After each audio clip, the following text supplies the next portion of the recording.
और हम जो है ना उनकी गोलाबारी का जवाब सिर्फ हम गोलाबारी से नहीं दे सकते। और हमारे कितने ही शहीद होते हैं लाइन ऑफ कंट्रोल पे, आजाद कश्मीर में लोग कितने ही मारे जाते हैं, खून हमारा खोलता है कि क्या हम जो है ना सिर्फ हम अपना दफा भी कर सकते हैं, फोकस कि हमने दफा ही करना है। अगर वो इतने बयान अपने मीडिया पे देते हैं कि हम सर्जिकल स्ट्राइक करेंगे, चाहे वो झूठे हैं या उन्होंने अपने मीडिया पे आके अपनी आवाम का मोराल इतना बुलंद किया हुआ है कि हम ये सब कुछ कर सकते हैं कि क्या हमारे यहाँ शहजाद आपका क्वेश्चन बड़ा अच्छा है। मतलब अगर आप मुझसे पूछे, मैं तो पहले भी कई बार दबे दबे अल्फाज में ही कह चुका हूँ, बल्कि आज भी कह चुका हूँ कि अब 3 फ्रंट का भारत ख्याल रखे। तो अब इससे ज्यादा मैं और क्या कह सकता हूँ। लेकिन हमारे यहाँ प्रॉब्लम ये है कि हमारी जो पॉलिटी है वो बड़ी डिवाइडेड है। और यहाँ पे कोई नेशनल कंसेंसस नहीं है किसी चीज के ऊपर। मिसाल के तौर पर अगर आप इंग्लिश मीडिया की तरफ जाइए तो सब लोग वो कहते हैं कि जी क्या एक था इनका नारा, आवाज़ें क्या था यार, आशा, अमन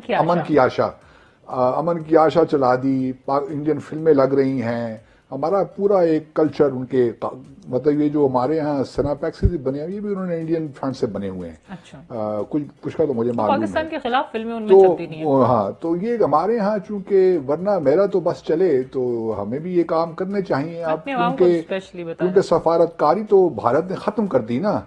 सफारतकारी के लिए कोई रास्ता छोड़ा नहीं, ना हमारे साथ बात कर रहा है, ना बात करना चाहता है, ना हम बात करना चाहेंगे जब तक कि हमें ये यकीन ना हो कि इन मुज़ाकरात में कश्मीरियों के लिए कुछ निकलेगा। अब वाहिद रास्ता जो रह गया है, एक तो रेजिस्टेंस है जो कश्मीरी ऑलरेडी कर रहे हैं। पिछले 2 हफ्ते में कोई 20-25 कश्मीरी शहीद हो गए। लेकिन अब हमारा भी तो कुछ फर्ज बनता है कि हम भी लाइन ऑफ कंट्रोल को अब कुछ करें, आगे निकलें कुछ आगे। मतलब लोग मुझे कहेंगे भैया आप क्या कह रहे हैं, आप तो सफारतकार हैं, आप लड़ाई की बातें कर रहे हैं। जब डिप्लोमेसी खत्म हो जाती है तो फिर वॉर ही होती है ना यार। अब डिप्लोमेसी को आप कहेंगे बस ठीक है बट सारी उम्र हमने डिप्लोमेसी करनी है, सफारतकारी करनी है, तो 72 सालों से कर लिया, फिर बस खत्म हो गई। अब मौका वो आ गया है जहाँ पे पाकिस्तान को भी अपने ऑप्शंस को रिविजिट करना पड़ेगा। ठीक है आपके मामलात बड़े खराब हैं, इकोनॉमी खराब है, लेकिन ये मैं आपको यकीन दिलाता हूँ नहीं होना चाहिए। एक कॉल लेते हैं। अस्सलाम वालेकुम जी। अस्सलाम जी हेलो जी फरमाइए। जी मैं अपने बासित साहब से बात करना चाहता हूँ। जी मैं बोल रहा हूँ, फरमाइए क्या कहना चाहते हैं। अस्सलाम वालेकुम। जी वालेकुम अस्सलाम। यार मैं ये बात करना चाहता हूँ कि आज आए दिन एलओसी पर फायरिंग होती है, हमारे बंदे शहीद होते हैं, उनके भी मारे जाते हैं और रोज एहतजाज हो जाता है। सफारतकार को बुलाकर सख्त एहतजाज किया है, तो ये कब तक चलता रहेगा? हमें कब तक सिलसिला जारी रहेगा? दूसरा मेरा सवाल ये है जी फरमाइए, दूसरा सवाल क्या है? तो मैं आ जाऊंगी मतलब मेरे ख्याल में अपने दोस्तों के साथ भी बातें कर रहे हैं। बहुत शुक्रिया आपकी कॉल की मुद्दा। टीवी की आवाज बहुत ऊंची, टीवी की आवाज। वो क्वेश्चन यही है कि सिलसिला तब तक चलता रहता है जब तक हम अपने कौमी जो हमारी गैरत है वो जाग नहीं जाती। जब हम इस काबिल नहीं हो जाते कि कश्मीरियों के शाना बशाना खड़े होकर उनका साथ दें, और जब तक हमारा इन्हिसार सिर्फ बयानात तक है, प्रेस रिलीजेस तक है, वो भी जारी है, वो भी रहता है, तो सिर्फ बयानात तक है, तो फिर अल्लाह अपना करम करे, फिर चलता रहेगा। और फिर एक वक्त वो भी आएगा कि इस वक्त अगर 68% मकबूजा कश्मीर में मुसलमानों की तादाद है तो वो कम होकर 20-25% हो जाएगी, तो फिर वो रेफरेंडम भी हो जाएगा और फिर वो सब कुछ हो जाएगा। तो इसलिए लगता यही है जो हमारी हुकूमत के तौर तरीके हैं, लगता नहीं है मुझे कि कोई सीरियस पर्पज है। तो जब तक ये नहीं है तो मामला इस तरह ही चलते रहेंगे। जी सर शहजाद हसन बात कर रहा हूँ रावलपिंडी से। जी शहजाद साहब। अच्छा मैडम, ये मैं पूछना चाह रहा था सर से कि जिस तरह जो है ना भारत आगे जाके लाइन ऑफ कंट्रोल से या किसी इलाके में जाके ये आगे कब्जे को बढ़ा रहा है, तो क्या हम ये जस्टिफाइज नहीं है जो शरद साहब ने जो है ना कारगिल में किया था कि हम भी आगे जाके उनको, जिस तरह चाइना लद्दाख में आगे गया है चंद किलोमीटर, हम भी नहीं जा सकते? हमने क्यों जो है ना माजराना रवैया रखा हुआ है और हम जो है ना उनकी गोलाबारी का जवाब सिर्फ हम गोलाबारी से नहीं दे सकते? ओल्डी एक रोड भारत ने बनाया है तकरीबन 255 किलोमीटर का, जो यहाँ से शुरू होकर कराकोरम पास तक आता है, जो कि गिलगित बल्तिस्तान के लिए बहुत बड़ा खतरा हमारे लिए साबित हो सकता है। और फिर उन्होंने एयर स्ट्रिप भी बनाई है जो C-130 लैंडिंग के लिए ठीक है। तो वहाँ पे वो सारी जो रसद है ना, अस्करी रसद, वहाँ पहुँचा सकते हैं, जो कि फ्यूचर में, जो हम पहले भी जिक्र कर रहे थे, CPEC के लिए और BRI के लिए एक बहुत बड़ा खतरा बन सकता है। तो भारत, चीन को पता है कि ये भारत के लॉन्ग टर्म स्ट्रेटेजिक डिजाइन क्या है, वो यही है कि चीन को जो है BRI और CPEC ना होने दे। तो सर ये अब 3 जगहों पे भारत को लड़ लेना एक टाइम पे सूट करता है? नहीं, सूट नहीं करता, लेकिन ये है ना, एक वो उनको ख्याल ये है कि भारत दुनिया कंडेम करेगी चाइना को, तो चाइना पीछे हट जाएंगे। अच्छा। और तो सारे जो हैं भारत के तो नहीं है। भारत तो बड़ा पीसफुल पुरअमन मुल्क है, चाहता है कि हमसायों के साथ ताल्लुकात उसके अच्छे हों। ये तो चाइना है जो उसके साथ ताल्लुकात ख़राब करने की कोशिश कर रहा है। पाकिस्तान है जो बेचारा जम्मू और कश्मीर पे खामखा की रट लगा रखी है, हासिल वसूल कुछ नहीं होना।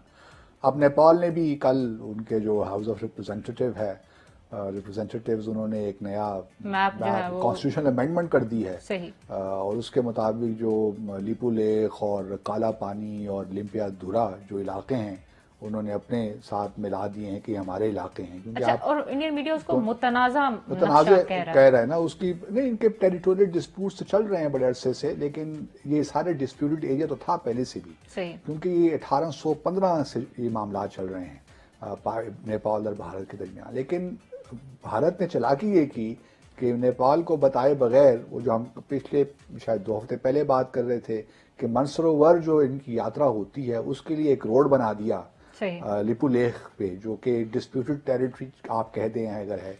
तो नेपाल से आप पूछें तो सही कि आप डिस्प्यूटेड टेरिटरी में किस तरह भैया आप ये बना रहे हैं, अभी इस पे आपका एग्रीमेंट नहीं हो। तो चालाकियां तो वो करते हैं भारत के लोग, ताकि मानसरोवर जो लेक है ऊपर जाना है, जो हमने पहले प्रोग्राम में जिक्र किया था, पूरी रोड बनने दी कि चलो सही, हमारा इंफ्रास्ट्रक्चर तो बिल्ड हो रहा है। नहीं, बढ़ तो नहीं, लेकिन वो उन्होंने 70-80 किलोमीटर बनाया, फासला कम हो जाएगा। कैलाश माउंट जो है, जहाँ पे लॉर्ड शिवा रहते हैं, जो हिंदुओं की जो मिथोलॉजी है उसके मुताबिक। तो ये सारा काम इन्होंने नेपाल को जो है किसी कॉन्फिडेंस दे बगैर कर दिया। तो अब नेपालीज जो हैं वो भी तो देखिए ना, एक सॉवरन मुल्क है, माउंट एवरेस्ट की तरह उनकी भी खुददारी है। मतलब कोई ऐसा मजाक तो नहीं है ना कि आप उनको फॉर राइड ले लें। ठीक है, इंडिया भारत बड़ा मुल्क होगा, लेकिन इसका हरगिज मतलब ये नहीं है कि जो आपके जिस मुल्क का जो जमीन का हिस्सा पसंद है आप ले लिए और कहें कि जी साहब खामोश रहिए, क्योंकि हम आपको इमदाद दे रहे हैं, हम आपके जो, क्योंकि यहाँ पे ओपन बॉर्डर भी है, नेपालीज आते जाते रहते हैं, भारत में बहुत काम उनको मिलता है। लेकिन इसका हरगिज मतलब ये है कि जो नेपाल जो है वो अपनी सॉवरेंटी पे कोई कंप्रोमाइज़ करे। अब जो है एक तो ये बड़ा इनको, भारत को ये बड़ी एक तंग, और आज कल जो है MEA ने, जब हाउस ऑफ रिप्रेजेंटेटिव्स ने ये कॉन्स्टिट्यूशनल अमेंडमेंट अप्रूव कर ली, तो फिर MEA की तरफ से एक बड़ा सख्त बयान भी आया उनकी मिनिस्ट्री से भारत की कि ये ठीक नहीं है और ये हम इसको हम रिजेक्ट करते हैं, हम इसको इस कॉन्स्टिट्यूशन अमेंडमेंट को। ठीक है, आप रिजेक्ट करते रहें, कौन मानता है, उनका अपना मुल्क है, अपना उनका मुल्क है। और अगर डिस्प्यूट था या है तो आपको पहले उनसे बातचीत करनी चाहिए। फिर जो लिपू लेक और दूसरे इलाकों में आपने जो एक किस्म का रोड बनाया है, इंफ्रास्ट्रक्चर, वो पहले आप उनसे अप्रूवल लेते या उसका एग्रीमेंट कर लेते, बात ठीक थी। अब चाइना का जहाँ तक मसला है ना, चाइना का ये पहली दफ़ा कोई कशीदगी नहीं हो रही। हमने 2017 में डोकलाम में देखा, उससे पहले चुमार में देखा, फिर उससे पहले डेमसेंग एक इलाका है वहाँ हमने देखा, सिक्किम में भी जो इस वक्त मामला चल रहे हैं, नाकुला में वहाँ भी है मामला। सिक्किम के साथ ये सारा जो लाइन ऑफ एक्चुअल कंट्रोल है, तकरीबन 3500 किलोमीटर लाइन है एक्चुअल कंट्रोल है। तो इसमें कशीदगियाँ पहले भी होती रही हैं और सफारती तौर पे ये मामला चलते रहे।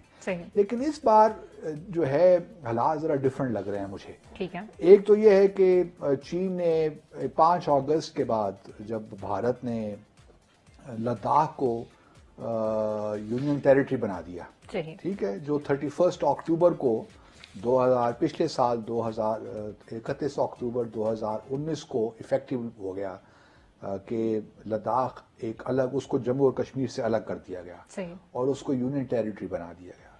ये बात याद रहे कि 1993 में भारत और चीन के दरमियान एक kind of line of actual control उस वक्त बनी थी, ठीक है ना जी, कि ये एक लाइन हम बना रहे हैं, जिससे हमारे लाइन ऑफ कंट्रोल है कि बॉर्डर अभी नहीं है, ये एक लाइन हम खींच रहे हैं। और जब निगोशिएशंस जो भी हमारे तकरीबन कोई 22 से 24 पॉइंट्स ऐसे हैं इस लाइन ऑफ कंट्रोल में जहाँ पे डिस्प्यूट्स हैं, सही। तो इनको हम निगोशिएशंस के जरिए हल करने की कोशिश करेंगे। पाकिस्तान का भी यही मामला था। हमने बड़ी होशियारी के साथ मार्च 1963 में 61 से निगोशिएट